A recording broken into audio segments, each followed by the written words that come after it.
पहले तो सबका स्वागत और खासकर श्री उद्धव ठाकरे जी का स्वागत जो सपरिवार यहाँ पधारे हैं और इस कार्य में सम्मिलित हुए हैं। या ये कहा जाए कि इन लोगों ने हमें इस कार्य में सम्मिलित किया है, क्योंकि ये जो सब मेहनत है संजय जी की है, अभिजीत जो हमारे कलाकार, नवाज, अमृता, सभी लोगों की मेहनत है। और ये हमारा सौभाग्य है कि हम इस सफ़र में, इस प्रवास में जुड़ गए। और ये एक बहुत ही खूबसूरत चीज़ है कि वाईकॉम के लिए ये जो फिल्म है ये 2 लैंग्वेजेस में पहली बार एक साथ रिलीज़ होगी। हमने ये पहले कभी नहीं किया है। तो ये फिल्म हिंदी और मराठी दोनों में एक वक्त सिनेमाघरों में देखी जाएगी। तो ये बड़ी एक अच्छी बात है हमारे लिए, बड़ी यूनिक बात है। दूसरी बात ये कि ये हमारे स्टूडियो के लिए 75th फिल्म है, 75वीं फिल्म, और हमारी 10वीं मराठी फिल्म। तो इन 2 माइलस्टोन्स को सेलिब्रेट करने के लिए इससे ज़्यादा अच्छा खूबसूरत सब्जेक्ट, इससे ज़्यादा इंस्पायरिंग सब्जेक्ट शायद ही हमें मिलता। तो thank you so much for partnering with us. I am also thankful to Carnival. Shrikant is here, Sunil is here. Thank you all very much. Film is a very big team work. It's a very big team play, and we are very excited about what we have here. Of course, there is a big journey with Nawaz that we have had, and you were talking about our journey in Marathi, Kashinath Ghanekar. Now, when we were thinking of Marathi films, we said we should bring out characters, personalities, which we all celebrate daily.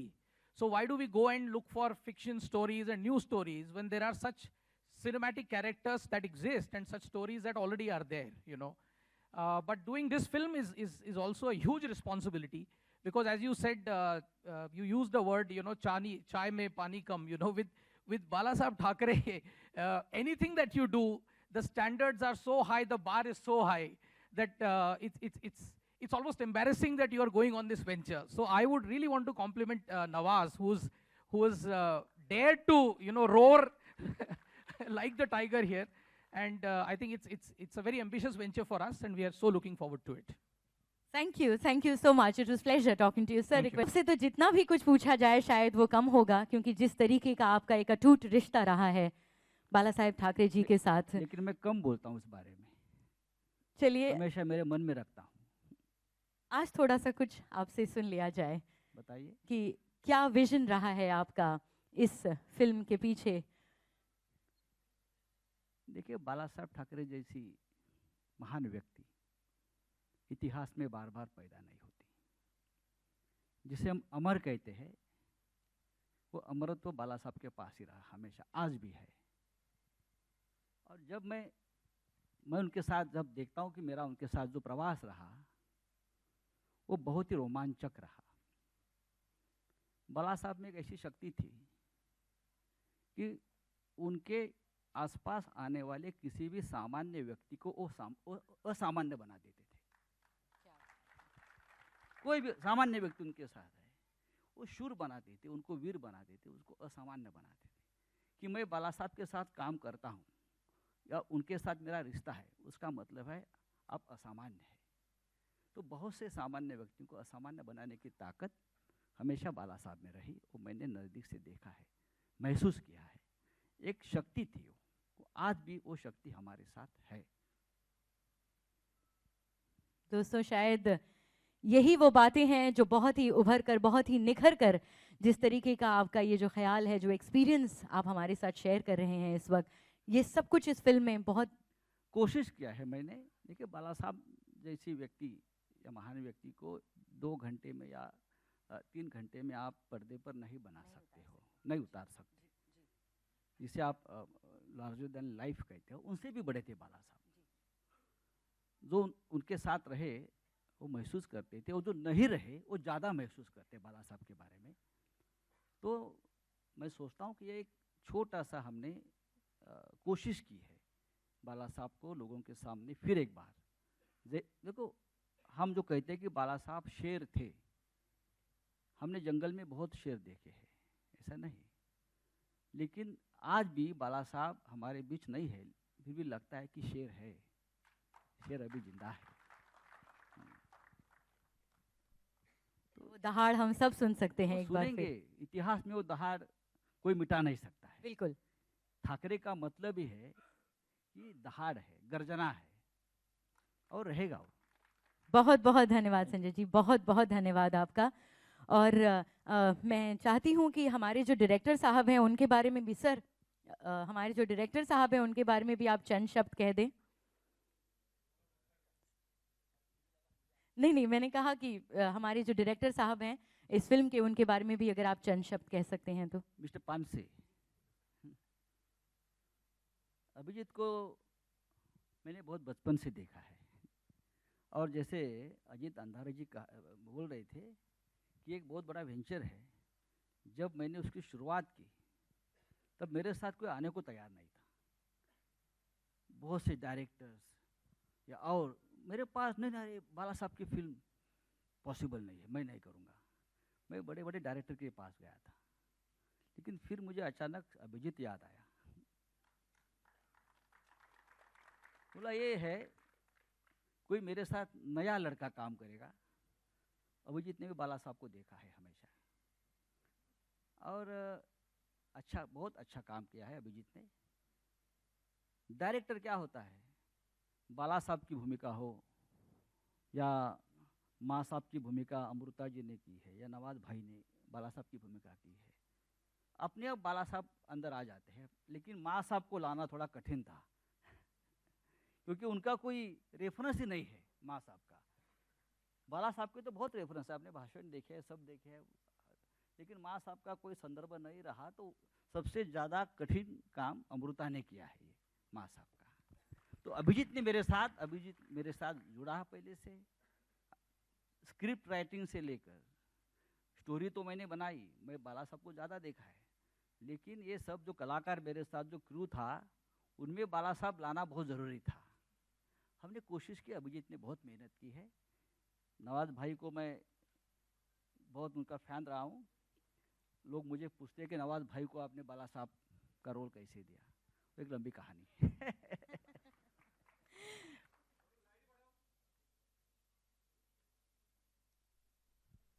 तो आपके लिए तो मेरे पास एक ही सवाल है कि पहले तो सचिन या बिलियन ड्रीम्स और इसके बाद ये सिक्सर, तो कैसे सोचा आपने ये सब कुछ? नहीं, दोनों अलग अलग। सबसे पहले नमस्कार सबको।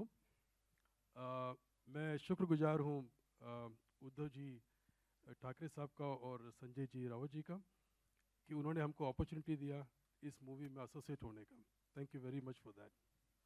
दोनों अलग अलग पिक्चर है, अलग अलग जॉनर के पिक्चर हैं, मूवीज़ है, और एक खेल के ऊपर है, और ये जो है ये हर एक इंडियन, अगर आप भारतीय हैं तो ये उनके लिए मूवी है। और ये मैं ये बता दूं आपको कि ये मूवी हमारे लिए, ये मूवी से बढ़कर है। ठाकरे जो है हमारे लिए मूवी से काफ़ी बढ़कर है। शायद ये एक एहसास है हम सभी लोगों के लिए। करेक्ट, एक रेफरेंस भी है। आप ये मूवी देखने के बाद में ये एहसास करेंगे, जितने भी यूथ हैं हमारे यहाँ के, इंडिया के जितने भी यंग जनरेशन है, वो हो सकता नहीं, आई एम श्योर कि वो इसको रेफरेंस के तौर पे, क्योंकि जब आपके यहाँ पे प्रॉब्लम आता है, how confident, how what determination से आप इसको सॉल्व करते हैं, ये आपको इस मूवी में मिलेगा। एक सीख भी उसके साथ हमें। सीख भी मिलेगा उसके साथ। बहुत बहुत धन्यवाद आपका। Thank you very much. It's pleasure speaking to you. और चलिए दोस्तों, इस सितारे के बारे में जितना भी कहा जाए कम होता है, क्योंकि जब भी इन्होंने किसी भी किरदार को निभाने अमर कर दिया है, लेकिन आज एक अमर किरदार को ही निभाते हैं। दोस्तों, जोरदार तालियों के साथ इस मंच पे स्वागत करना चाहूंगी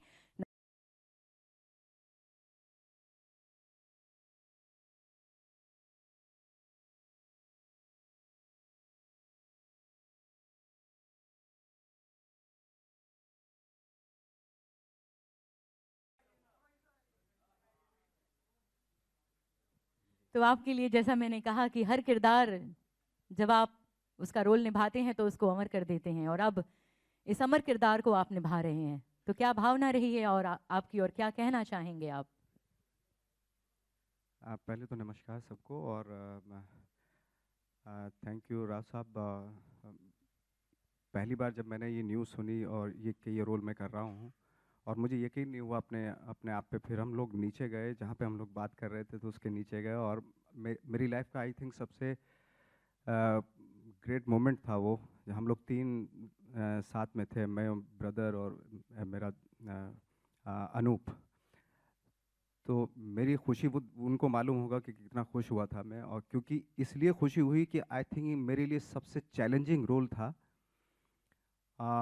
मैं इमेजिन भी नहीं कर सकता था कि और जैसे जैसे टाइम आता गया कि मैं नर्वस होता गया, क्योंकि मैं किस तरीके से कर पाऊँगा ये रोल, कैसे करूँगा। आई थिंक और वो सारी जो मेरी परेशानी जो मेरे साथ मिलके मुझे सपोर्ट किया वो अभिजीत ने, और फिल्म के दौरान भी जो हमारे डायरेक्टर साहब हैं उन्होंने बहुत ही ईज़ करते चले गए मुझे और एक कॉन्फिडेंस देते चले गए, जिसकी वजह से ये पॉसिबल हुआ। मैं बस यही कहना चाहूँगा, बहुत बड़ी बात है कि मुझ जैसे एक्टर को ये कैरेक्टर मिले, मेरे लिए अपॉर्चुनिटी है।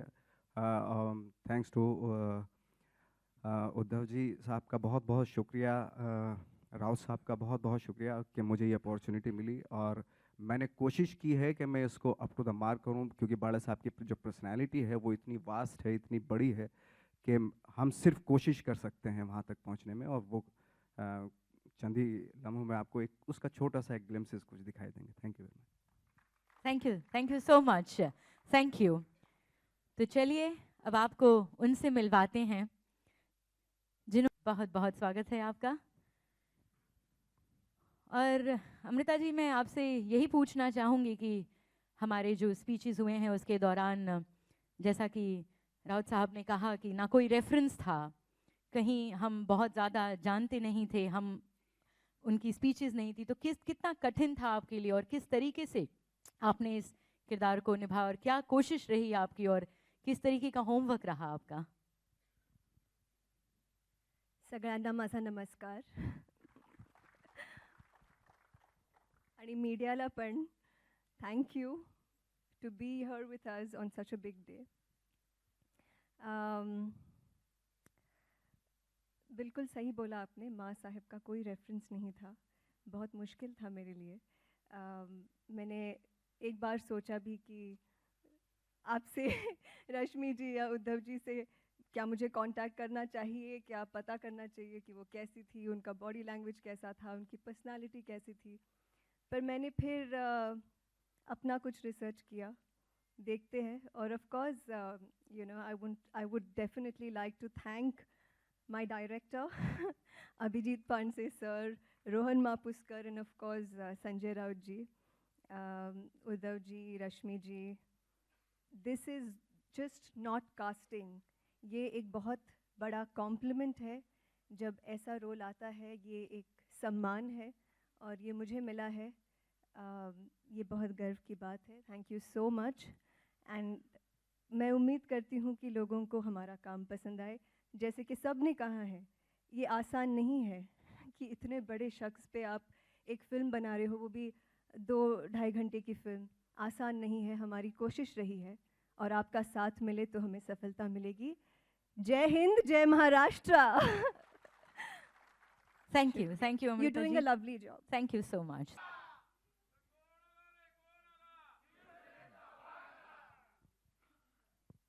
मेरे पास कोई सवाल नहीं है आपके लिए, सब बहुत कुछ आपसे सुनना चाहते हैं, ये मेरे पास मंच भी कोई आपका है। शब्द नहीं है। और अभी अयोध्या से आए हुए कुछ दिन बीत गए तो हिंदी बोलने की प्रैक्टिस भी मेरी टूट गई बीच में। क्या कहे, आज भी मैं सामने बैठा था और सारे लोगों की बातें सुन रहा था, तो ये पिक्चर तो कितने 2 घंटे की होगी।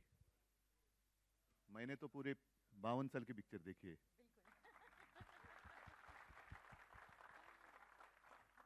और एक बात तो सही कहा सारे लोगों ने कि बहुत ही कठिन काम है। नवाज जी, आपने भी बहुत सारे फिल्मों में काम किया है। एक कल्पना के आधार पर कुछ स्टोरी होती तो एक, मैं कहता हूँ, थोड़ी तो आसानी होती है, लेकिन एक ऐसा व्यक्तिमत्व 300, 400, 500 साल पुराना नहीं, अभी अभी तक अपने साथ था और आज भी हम मानते हैं हमारे बीच में वो है। और ऐसे व्यक्ति को पर्दे पर उनकी व्यक्ति रेखा साकार करना बहुत ही कठिन काम है। और संजय जी कहना थोडा मुश्किल हो रहा है। संजयच आहे, तो आमच्या परिवारातला आहे। ये काम करने के लिए कोई तो हिम्मत वाला चाहिए, हिम्मत वाला कोई हो तो ही एक ऐसा काम हो सकता है। और सिर्फ हिम्मत वाला नहीं, बाला साहब के ऊपर दिल से प्यार करने वाला चाहिए। तो ये पूरी जो टीम है बाला साहब के ऊपर प्यार करने वाली और हिम्मत से जो उन्होंने कुछ पूरे जिंदगी भर उन्होंने क्या दिया। संजय जी, एक बहुत कठिन काम है। जैसे मैंने कहा, मैंने तो पूरे 52 साल की पिक्चर देखी है, आपने वो सारा 2 घंटे में आपने कोशिश की सबके सामने लाने के लिए। मैं तो यही चाहूँगा कि ये फिल्म नहीं है, जिए तो कैसे जिए।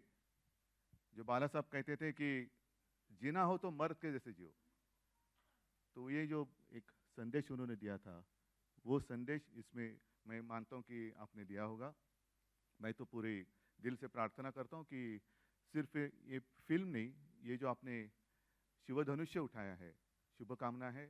और आज तक के पूरे रिकॉर्ड फिल्मों के एक अच्छे तरीके से तोड़ दे और सिर्फ हमारे देश में नहीं, राज्य तो है ही, सिर्फ राज्य में नहीं, देश में नहीं, विदेश में भी इस फिल्म की चर्चा हो जाए, ऐसी एक शुभकामनाएं देता हूँ। और देखते हैं आगे फिल्म कैसी है। जय हिंद, जय महाराष्ट्र। Thank you sir.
बहुत बहुत मुबारक आप सबको। ट्रेलर बहुत अमेजिंग है, देखते ही रोंगटे खड़े होते हैं और महसूस होता है कि हम उस वक्त में पहुंच गए।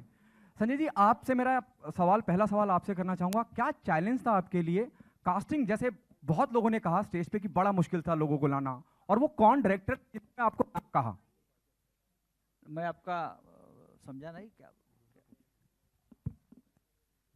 नहीं, मैं आप पूछता हूँ कास्टिंग का। जी, कास्टिंग बहुत इंपॉर्टेंट है। और मैं नवाज साहब का कास्टिंग 2 मिनट में किया है। नवाज साहब जो मुख्य भूमिका में है वो तो बहुत चैलेंजिंग रहा। उससे पहले भी जब नवाज साहब का कास्टिंग हो रहा था तो हमारे सामने बहुत से नाम आ रहे थे, बड़े बड़े एक्टर, सुपरस्टार्स है, लेकिन उनके साथ शूटिंग भी हो रही थी, लेकिन उसमें बाला साहब नहीं मुझे दिख रहे थे। तो मैंने नवाज साहब को बताया कि आपका कास्टिंग कैसा हुआ है। उनकी एक फिल्म थी, मैं जब एक बार फ्लाइट से जा रहा था तो सामने स्क्रीन पर फिल्में लगती है, वो फिल्म मैंने पहले भी देखी थी, लेकिन वो फिल्म थी फ्रेकी अली। फ्रेकी अली फिल्म है, फ्रेकी अली जो एक गोल्फ प्लेयर के ऊपर एक फिल्म है। मैं एक बार वापस देखने लगा और मुझे लगा कि ये जो चेहरा है नवाज साहब का, उसको अगर हम कंप्यूटर में थोड़ा दाढ़ी बीड़ी लगा के हमने देख लिया, मैंने और अभिजीत ने और सबने, तो लगा ये बाला साहब ठाकरे तो बन सकते हैं, लेकिन उनके चाल में जरा देखना उनकी चाल कैसी है।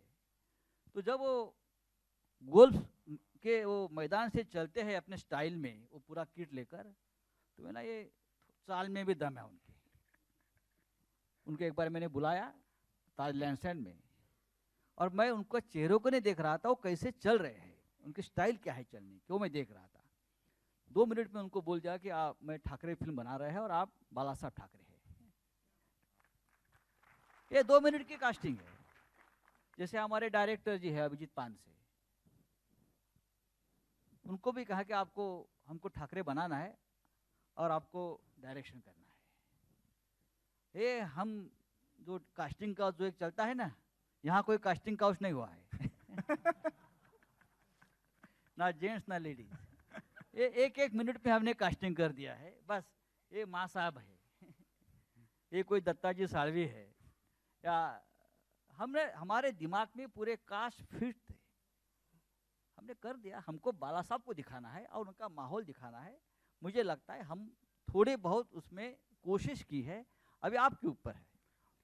यकीनन आप कोशिश में कामयाब रहे संजय जी। मैं नवाज से जानना चाहूँगा, नवाज जब हम बाला साहब की बात करते हैं तो सरकार राज और सरकार फिल्म याद आती है जो अमिताभ बच्चन साहब ने की थी, और अगर हम वो उन फिल्मों को याद करें तो जहन में ये आता है कि बाला साहब इस तरह से ड्रेसअप होते थे, इस तरह से रहते थे। लेकिन अब लुक की अगर हम बात करें तो आपको देख के कहीं भी महसूस नहीं होता कि हम बाला साहब को नहीं देख रहे हैं। क्या आपको लगता है ठाकरे से आप बच्चन साहब ने जो किया है उसको ओवरशैडो कर देंगे? देखिए, ओवरशैडो तो कोई किसी को नहीं करता, हर आदमी का अपना एक तरीका होता है, मेथड होता है करने का। दूसरी बात यह है कि लुक की अगर जहाँ तक आप बात कर रहे हैं वो बहुत मोस्टली डिपेंड करता है मेकअप आर्टिस्ट के ऊपर। तो मैं अपना श्रेय मेकअप आर्टिस्ट को नहीं देना चाहता हूँ, क्योंकि उसके ऊपर जो हम लोगों ने मेहनत की है, और जैसे राव साहब ने बताया कि वो कैसे चलते थे, वो कैसे बातें करते थे, मैनरिज्म, उनका थॉट प्रोसेस वो बहुत इंपॉर्टेंट होता है और उसके लिए मेहनत लगती है। लुक तो आप अगर मैं मेकअप आर्टिस्ट हूँ तो मैं आपको 2 मिनट में आपको सेम लुक दे दूँ, वो इट इज़ नॉट माई, मेरा कोई कंट्रीब्यूशन नहीं है उसमें लुक में। But most important thing is thought process. उस वक्त पे जो मोमेंट में बाला साहब हैं और वो क्या सोच रहे होंगे वो अचीव करना, वो जैसे मैंने बताया वो उसकी कोशिश की जा सकती है, वो हमने की और उसके लिए बहुत मेहनत की। नमस्कार। एक छोटी सी बात मैं आपको बताता हूँ, छोटी छोटी बातें होती है। जैसे मैं शूटिंग में तो बहुत कम जाता था, लेकिन पीछे से देखता था हमेशा क्या चल रहा है स्क्रीन पे। तो हॉर्निमन सर्कल में शूटिंग चल रहा था, जो आपने देखा ट्राम में बाला साहब बैठकर जा रहे हैं ट्राम में, और बीच में अंदरों एक गली से भी चल रहे हैं। तो मैंने अचानक देखा कि यार बाला साहब के गले में झोला है। मैंने बोला ये बाला साहब कभी झोला फोला लेकर नहीं घूमते थे, निकाल दो पहला ये ऐसी छोटी छोटी जो बातें हैं उसमें बहुत मेहनत करनी पड़ती थी अचानक से, क्योंकि साहब को जिसने देखा है उसको ये समझता है कि ये नहीं है, ये हो सकता है, ये नहीं हो सकता था। तो ये छोटी छोटी बात भी हमने, बाला साहब नहीं इस प्रकार की चप्पल नहीं पहनते थे या उस प्रकार की शर्ट नहीं था उनका, वो तो हो गया बाद में, ठीक है। सर, उदय जाधव, पहिला प्रश्न साहेबांनाच आहे, उद्धव साहेबांना। तुम्हाला ट्रेलर कसा वाटला आणि ह्या सिनेमाबद्दल तुम्ही काही सूचना दिल्या होतात का की सिनेमा हा असा बनला पाहिजे? पहिलं म्हणजे मला कसा वाटला याच्यापेक्षा तुम्हाला सगळ्यांना कसा वाटला याचं कारण चित्रपट मी एकटा नाही बघणार, संपूर्ण देशच नव्हे तर मी मगाशी सांगितलं की हा चित्रपट जगभर गेला पाहिजे, आणि तो जगभर तेव्हाच जाऊ शकतो की ज्या वेळेला त्याच्यात काहीतरी दम असतो, आणि मला असं वाटतं या चित्रपटात नक्कीच दम आहे, नक्कीच दम आहे। अतिशय नुसत्या मेहनतीला पण अर्थ नसतो, जीव ओतून मेहनत करावी लागते। जसं नवाज भाई आपने कहा कि मेकअप आर्टिस्ट तो मेकअप कर लेगा, पण जोपर्यंत त्याच्यामध्ये कलाकार आपला जीव ओतत नाही तोपर्यंत ते व्यक्तिमत्व उभं नाही राहू शकत। आणि मला असं वाटतं अतिशय मेहनतीने जीव तोडून जीव ओतून सगळ्यांनी काम केलेलं आहे। नमस्कार, मैं रेखा खान, नव भारत टाइम से। मेरे 2-3 सवाल हैं। सबसे पहले तो मैं पूरी टीम को बहुत बहुत बधाई देना चाहूँगी। बहुत ही सुपर फैंटास्टिक ट्रेलर है, और मैं कह सकती हूँ कि ट्रेलर तो ऐसा है तो फिल्म अभी बाकी है, तो बहुत बहुत बधाई। सबसे पहले नवाज़, मैं बहुत आपको अभिनंदन कहना चाहूँगी, और मेरा सवाल आपसे ये है कि ये एक बहुत ही, हम सभी जानते हैं कि बाला साहब बहुत ही एक बहुमुखी प्रतिभा के स्वामी थे, और उनके बहुत सारे रंग थे, उनके बहुत सारे पहलू थे। आपके लिए सबसे ज़्यादा मुश्किल कौन सा पहलू रहा? क्योंकि जाहिर है वो एक इतने बड़े नेता थे, पिता थे, पति थे, तो आपके लिए सबसे ज़्यादा कौन सा पहलू जीना उनके लिए मुश्किल था?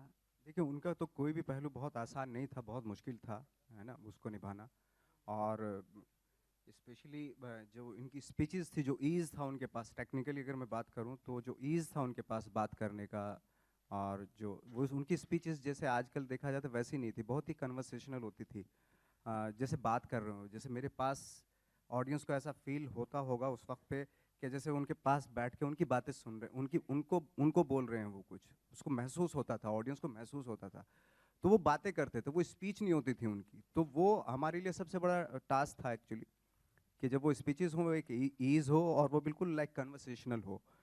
और भी लाइक जैसे वो सबसे बड़ी बात ये होती है कि आप जो कनेक्शन, उनका जो कनेक्शन था लोगों के लिए, वो बहुत इम्पोर्टेंट था और वो हमने कोशिश की है मिलके। तो नवाज, ऐसा कह सकते हैं कि आप एक बायोपिक स्पेशलिस्ट बन गए हैं। मंटो में आपने बहुत बेहतरीन काम किया, रमन राघव में तो आपने मतलब सबके रोंगटे खड़े कर दिए, और अब ये बाला साहब ठाकरे, तो एक बायोपिक्स में आपकी बहुत एक महारत देखने को मिल रही है।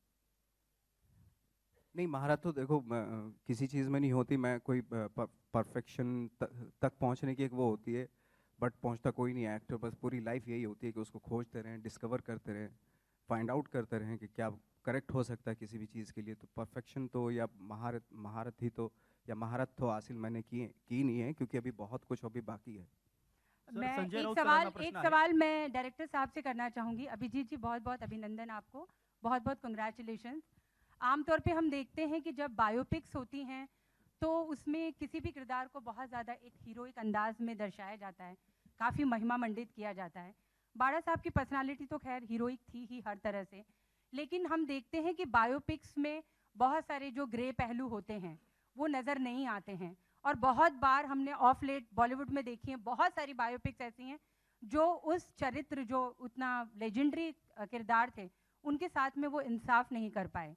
तो ये आपके लिए बहुत बड़ा चैलेंज रहा होगा। तो किस तरह से ये कितना न्याय दे पाएगी, और ये इस चैलेंज को आप किस तरह से पूरा कर पाए हैं? मैं पहले ये कहना चाहूँगा कि हीरोइक दिखाने के लिए कोई एफर्ट करने की ज़रूरत ही नहीं थी। शुरुआत का जो सेक्शन था वो बाला साहब को कैसे हीरोइक ना दिखा सकते हैं, उस पर हमारी मेहनत थी। क्योंकि डे वन से बाला साहब ठाकरे ये पूरे देश के लिए एक हीरो है। और जो बाकी बायोपिक्स में क्या होता है पता नहीं, लेकिन हम लोग बहुत एक रियलिज्म को पकड़ के हम लोग चल रहे थे। उनके जैसे राउत साहब ने बोल दिया था कि 2 घंटे में बाला साहब बैठाना ये नामुमकिन है। ये ऐसा नहीं है कि पूरी बायोपिक हमने पूरी 2 घंटे, सवा 2 घंटे में दिखाई है, लेकिन फिर भी जो महत्वपूर्ण उनके देश के बारे में या महाराष्ट्र के बारे में जो महत्वपूर्ण उनके जो किस्से हैं, उनके इंसिडेंट्स हैं, वो दिखाने की कोशिश है। और वो बहुत ही प्रामाणिकता से की है हमने, और इतनी प्रामाणिकता से की है कि आप सेंसर बोर्ड को पूछ सकते हैं, आज सुबह से हमारे ट्रेलर के भी पीछे बढ़े। मुझे एक सवाल प्यारी अमृता जी से ज़रूर करना है। हाय अमृता जी, कैसी हैं आप? आपको देख के बहुत अच्छा लग रहा है। आपसे मेरा सवाल ये है, आपके लिए ये बहुत ही, जैसे अभी रेफरेंसेस नहीं थे, स्पीचेस नहीं थे, आपके लिए किस तरह का अनुभव था इस किरदार को करना? मेरे लिए एक ऐसे किरदार का रोल करना जो हमेशा, उन्होंने कभी फोरफ्रंट में वो दिखाई नहीं दी, वो हमेशा मीडिया शाय थी, और इतने बड़े पॉलिटिशियन की धर्मपत्नी होने के बावजूद उन्होंने कभी भी कैमरा के लिए पोज करना पसंद नहीं किया। उन्होंने हमेशा एक, मतलब उनका एक होमली, और जो उनकी पर्सनालिटी थी, she was always true to her personality. I think जो भी चीज़ें हुई उनसे उन पे कोई ऐसा असर नहीं हुआ। She was still the best host. मैंने बहुत लोगों से सुना है कि जब भी कोई मातृश्री में गए तो माँ Sahib was the first person जो खुद अपने हाथ से खाना परोसती थी। बिल्कुल, और ये मैंने अपने एक अंकल से सुना जो coincidentally somehow happened to reach there. तो I was like, okay, then we have got the role absolutely correct, because ये जो छोटी छोटी चीज़ें हैं, ये करके एक माँ साहिब की एक पर्सनालिटी को पर्दे पे उतारना, ये एक बहुत बड़ा चैलेंज था मराठी में, एक to come across convincingly as Maharashtrian. I'm a Konkani. Of course born and brought up in Maharashtra. तो काफ़ी सारी challenges थे, and I'm excited about the retro look, the period look. Most of the film will be in black and white. ये पहली बार हम ऐसे देख रहे हैं, तो yeah, I'm very excited. Lot of first times in the film. Sir Sanjay Raut सरांना प्रश्न आहे सर एक सर ठाकरे सिनेमाबद्दल सेन्सॉर बोर्डने जे आक्षेप घेतलेले आहेत कोणत्या त्याचं उत्तर सीन बद्दल सर आपण ते आक्षेप मराठी आहे स्क्रीनिंग जे आहे ना हा. तेव्हा प्रश्न पण विचार ते दूर केले जाणार का काय मध्य मार्ग काय आहे?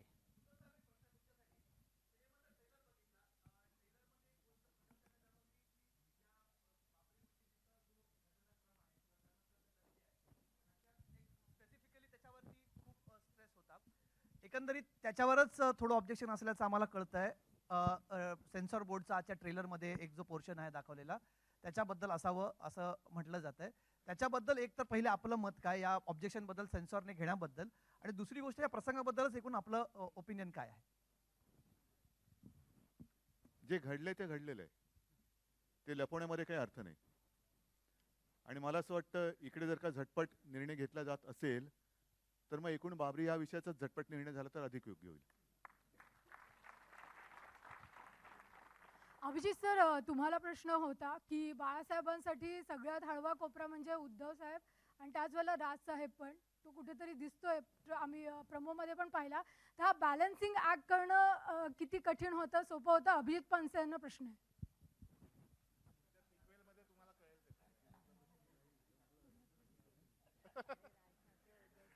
ही कात्री सेन्सॉर पेक्षा जास्त आहे असं तिकडून मला आहे ना म्हणजे सेन्सॉरशिप आधी उद्धव साहेबांचीच होती का? याच्यासाठी फिल्म बघावी लागेल तुम्हाला आणि घाबरू नका सिक्वेलची घोषणा ऑलरेडी संजय राऊतांनी केलेली आहे. उद्धव सर आपल्यासाठी हा प्रश्न आहे की लोकसभा निवडणुकीच्या आधीच हा चित्रपट येतोय हिंदू हृदय सम्राट बाळासाहेब ठाकरे हीच सगळ्यात मोठी आठवण आहे सगळ्यांसाठी. रश्मी मी एवढंच सांगतो की मला वाटतं एक सेशन आपण वेगळं ठेवलेलं आहे त्यासाठी हे हिंदी सेशनसाठी आपण ठेवलं होतं.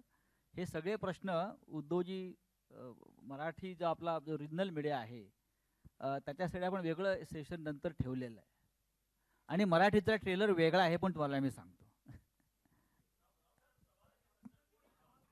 हेलो आपने ट्रेलर देखा है आपको लगा कुछ हटा है आपको लगा कुछ हटा है बाला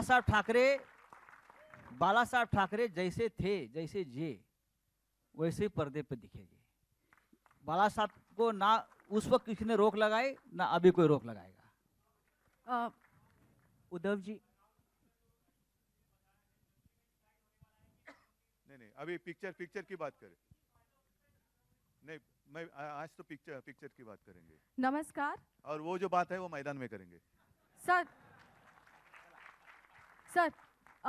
अभिजीत जी मेरा क्वेश्चन आपसे है मेरा सवाल आपसे है यहाँ सामने जी.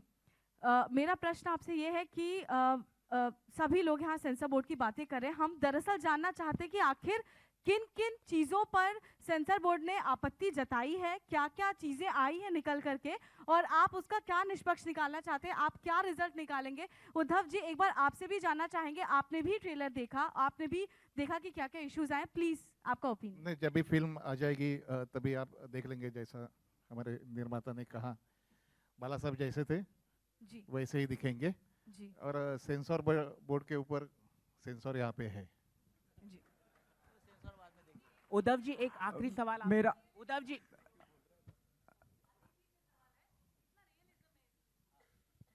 देखिए इस सेंसर बोर्ड की इतनी सारी बातें हो गई आप जरा गौर कीजिए यहाँ परिवार बैठा है जो जिनके ऊपर फिल्म है उनसे जुड़ी फिल्म बनाई है. हमने कई बार इस तरह के बायोपिक्स बनाए हैं तो इसमें एक बड़ी चीज़ जो सबसे इम्पोर्टेंट होती है कि भाई आपका जो अटैचमेंट और प्यार है वो तो हो लेकिन वो फ्रीडम भी हो कि आप वो सब्जेक्ट कह सकें और उसका क्रेडिट मैं संजय जी को दूंगा क्योंकि वो फ्रीडम वो ब्लेसिंग जो परिवार का है वो उनके साथ था और उन्होंने वही रियलिज्म जेन्युइन स्टोरी जो व्यक्तिमत्व थे वो व्यक्तिमत्व पिक्चर में उतारे हैं.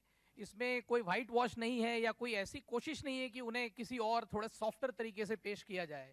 तो जो उनका जीवन था जो शैली थी जिससे लोग प्रभावित होते हैं जो उनके फैंस होते हैं इंस्पायर होते हैं वही चीज़ अभिजीत ने किरदार में उतारी है. उनकी फ्रीडम इन लोगों ने दी और उन्होंने उसको परफॉर्म किया तो यही आप सब देखेंगे. संजय जी मेरा सवाल आपसे है. संजय जी आपको मेरी आवाज़ सुनाई दे रही है? जी हाँ, बोलिए। जी, मेरा सवाल आपसे है, जैसे अभी थोड़ी देर पहले कहा जा रहा था कि आप बताएंगे हल्के हल्के और सीक्वेंस आते रहेंगे, जो भी हमने ट्रेलर में देखा वो बहुत रियल स्पेस में है।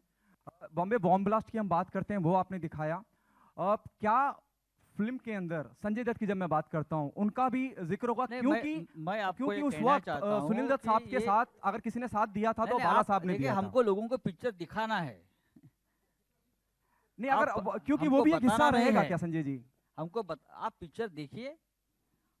अभी क्योंकि वो एक ऐसा दौर था जहां बाला साहब ने ही सुनील दत्त साहब का छोड़ साथ दीजिए दिया। आप, ये सवाल नहीं है फिल्म के बारे में। संजय जी, मेरा सवाल आपसे है, जैसे कि आप लोगों ने खुद ही मेंशन किया कि आप लोगों ने बहुत सारी मेहनत की इस फिल्म बनाने के लिए, जी हाँ। और कोई भी जो फिल्म बनाने के लिए काफ़ी टीम वर्क लगती है, चाहे वो टेक्नीशियन हो, मेकअप हो, हर कोई टीम वर्क करता है। लेकिन जब कोई लोग ट्रेलर देख के फिल्म को बैन करने की मांग करते हैं, जैसे कि अभी नवाज जी भी है इस फिल्म में, तो आपको क्या लगता है कि ट्रेलर देख के फिल्म को बैन करना या रास्ते पे आ जाना, क्या ये सही बात है? उद्धव जी, आपका भी इस पे रेस्पॉन्स। देखिए, यहाँ सवाल कहाँ पैदा होता है बैन करने का? ये ठाकरे है, और ठाकरे ने सबको, देखिए ठाकरे, बाला साहब ठाकरे जी ने बहुत लोगों को बैन किया था। अब भूल गए बाला साहब को क्या इतने जल्दी? देखिए, ये एक अच्छी फिल्म बनी है। उद्धव जी ने जिस प्रकार का फ्रीडम हम सभी को दिया था, उनका ब्लेसिंग हमेशा रहा, बाला साहब का भी रहा। एक टीम वर्क था। जैसे अभी संदीप रावड़े जी भी हमारे, कहाँ है संदीप रावड़े, आर्ट डायरेक्टर, वो पूरा माहौल जो बनाया था वो हमारे आर्ट डायरेक्टर संदीप रावड़े जी का काम है। बहुत बड़ा काम रहा। पूरा पुराना शिवसेना भवन आपने देखा होगा, आज नहीं है। बहुत सी बातें हैं जो रावड़े जी ने की है, तो ये टीम वर्क है। विशाल कहाँ है? विशाल, विशाल वीएफएक्स मैन। बहुत लोग हैं, ये कोई मेरा अकेले का काम नहीं है। रोहन भी दिख रहा है मुझे, म्यूजिक डायरेक्टर। अभी म्यूजिक लॉन्च हो जाएगा 8 जनवरी को, आप उनकी भी कमाल देख लीजिए। मनोज यादव कहाँ है? मनोज, ये पूरा जो लिरिक्स है या हमारा पूरा डायलॉग्स है, ये मनोज जी का है। हाँ, तो ये टीम वर्क है और टीम वर्क रहेगा। उद्धव जी, नाही, 1 मिनिट, अजून 2 नावं बाकी आहेत. या इकडे. नाही, येऊ दे ना. ये दुसरी कुठे?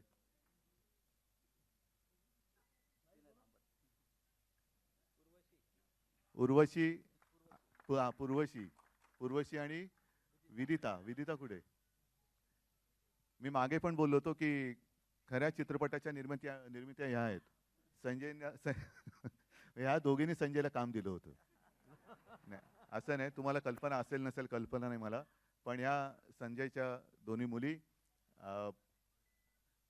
मला खरंच कौतुक आहे, कारण लहानपणापासून बघतोय आणि ज्या वेळेला प्रथम मी या चित्रपटाच्या निमित्ताने त्यांना भेटलो, मला म्हणजे खरंच आश्चर्य वाटलं की या एवढ्या मोठी जबाबदारी कशा काय पार पाडू शकतात.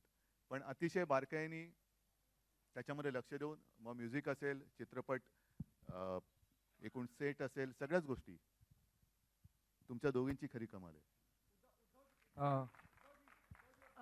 संजय जी, अरे कोण मला की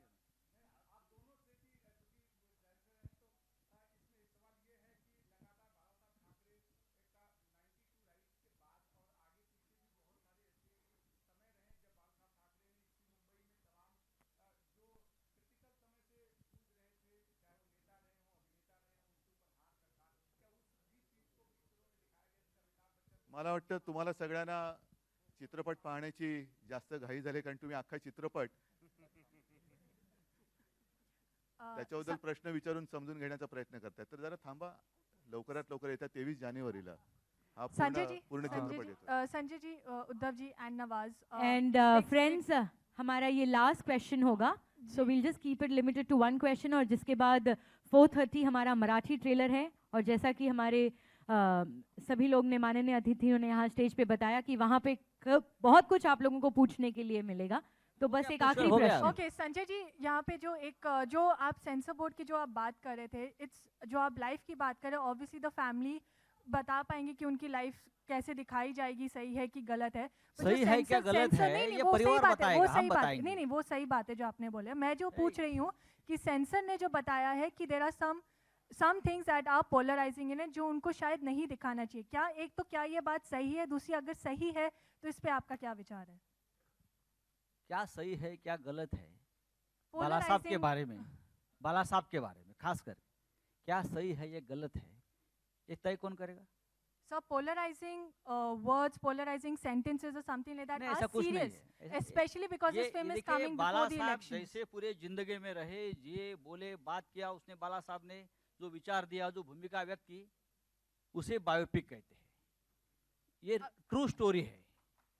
बाला साहब ये कोई फिल्म की कोई ऐसी मनगढ़ंत कहानी नहीं है। बाला साहब की जिंदगी, बाला साहब की जिंदगी खुले किताब की तरह लोगों के सामने रही, कुछ छुपा नहीं बाला साहब की जिंदगी। और अगर तो सेंसर भी ये जो बातें हैं, सेंसर भी समझ लेगी। थोड़ा समय लगता है बाला साहब का विचार हजम करने में। 50 साल के बाद समझता है कुछ लोगों को। जैसे बाला साहब ने भूमिपुत्रों की बात कही थी 50 साल पहले, तो जो लोगों ने विरोध किया था, अब वही मुख्यमंत्री और वही पार्टी भूमिपुत्र वाली बात कानून बनाकर मध्य प्रदेश में लाना चाहती है। बाला साहब का विचार हमेशा है। रिस्पॉन्सिबिलिटी Thank ले you। रहे हैं और कि इन हाँ, पोलराइजिंग जो अगर है कुछ, क्या फुल रिस्पॉन्सिबिलिटी लेते हैं इन सब चीजों का? बहुत बहुत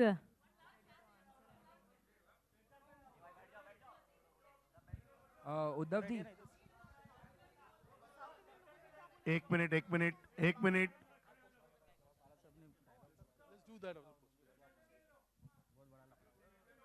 Sorry. As I said, for us, it's an opportunity, and I said that I'm thankful to Mr. Uddhav Thackeray and Mr. Sanjay Rawat for giving us this opportunity to associate with this. And through this, we are able to know, we are going very close to him, and to get to know more and more things about him. Thank you very much. Thank you, बहुत बहुत धन्यवाद, बहुत बहुत धन्यवाद दोस्तों। इसी के साथ मैं यहाँ पे बुलाना चाहूँगी आप सभी लोग अपने अपनी जगह पर बैठे।